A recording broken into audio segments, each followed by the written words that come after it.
guys, it's Bricks here with another LEGO video. And what I'm going to be showing you guys today is my latest project, the Dodge Charger and the Dodge Durango pursuit vehicles.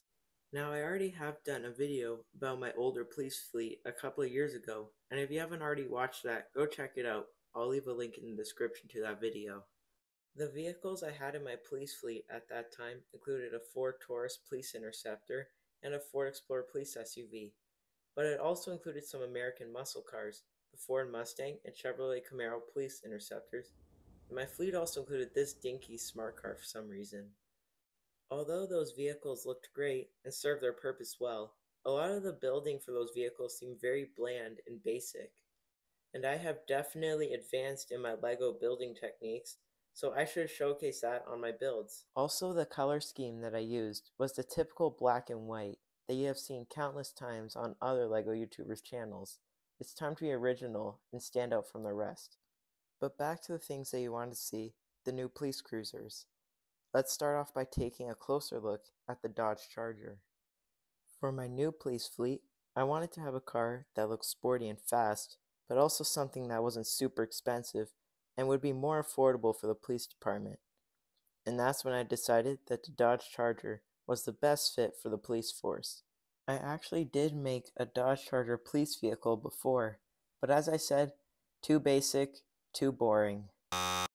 So the color scheme that I chose for this vehicle was mainly navy blue or dark blue or whatever LEGO calls that color. But the car also has a white chassis, white roof, and the front and rear bumpers are also white. And to finish off the whole look, I added a blue stripe going across the sides of the car. Since this is supposed to replicate an actual vehicle, getting the shapes and overall look of the car to match the real model was a bit challenging, and the front of the car was no exception. Since the front of the real car is more rounded than flat, I had to figure out how to do the headlights and grille section to match that look. So I used these 1x1 quarter round tiles in metallic silver for the headlights. For the grille, I just used a 1x4 black tile and stuck it on top of two 1x2x2 corner plates, and then had to connect it to two 1x2 jumper plates so the grille can be offset by half a stud, making it look more like a Dodge Charger. Other than that, the construction of the front bumper was fairly simple. There's a push bar on this vehicle so it can pit maneuver criminal vehicles, and also just to make the vehicle look a lot meaner. To make the front hood come out on a higher angle, I attached it to one of these pieces and clicked it onto a jumper plate. As you probably noticed, the two angle plates on the front are in black. I ran out of those plates in dark blue, so I have to use these as a substitute until I order some more. The side of the vehicle isn't very technical, except there's some sideways construction just to make the side doors look a bit more accurate to the real car. I used the 4-stud wide Speed Champion style windscreen for the car, and it just has the light bar on top, and also there is some suggestion of a rear door car window here.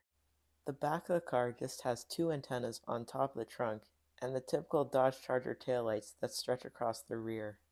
I also added exhaust pipes to the bottom of the rear bumper that were mounted to the car upside down. Other than that, not much else to say about the Dodge Charger. Now let's move on to the Dodge Durango SUV. It uses the same color scheme as the Charger, just on a bit of a larger scale. I chose the Dodge Durango model because I'm already using a Dodge sedan, so might as well use a Dodge SUV as well. The front of this SUV took me a long time to figure out, mainly just getting the shape of it to look somewhat accurate to the front of the actual Dodge Durango. There is some upside down and sideways construction going on the front of this, and there also is a very large push bar, which makes this vehicle look very tough. The headlights are just 1x2 trans clear tiles positioned on an angle on top of 2x2 jumper plates. I used Speed Champion wheels for this vehicle to make it a bit taller, and it just better suits the larger SUV. I also used the 6-wide Speed Champion's windscreen because it looked better than some of the other options. It makes it look more like the SUV I'm basing this build off of. On the sides of the SUV, I just put a bunch of slope plates just to give the sides a bit more shape. There's two antennas on top of the roof close to the back of the SUV, and there's also tail lights, which look similar to the Charger's taillights, but a bit larger. The rear looks simple, but this spot right here under the taillights was such a pain to figure out. I was trying to replicate the shape that the Dodge Durango had under the taillights, but it took many attempts to finally achieve something that looked similar to it. It's basically just attached upside down by 1x2 brick with Technic pinholes in it, which may not seem that difficult to figure out, but believe me, it took me a while to figure out how to achieve that look. The construction after that is fairly simple, and there's just two exhaust pipes at the bottom, and that's about it. Well, everybody, that's the end of the video. Thank you so much for watching. I hope you enjoyed it. Remember to subscribe to my channel and leave a comment down below so I can hear your feedback. And give me a like so I know you appreciate it. I'll see you all next time. I'm Netrabricks, and have a netch of a day.